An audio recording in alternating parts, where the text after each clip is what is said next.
Today I'm going to show you how you can send fax message from POCO X6 Pro. So when you first open the Play Store, tap on the search bar and look for the fax app. Choose Easy Fax, install it and open.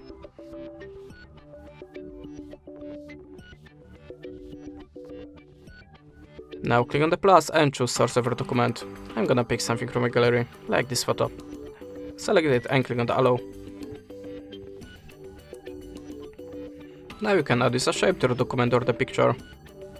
If you're ready, choose the filter for the photo to make it more visible. Then click on the accept icon. Choose the country from the list and type the number in this place. To send the message, just click on this button. That's it. Thanks for the watching. Leave us a like or a comment and goodbye.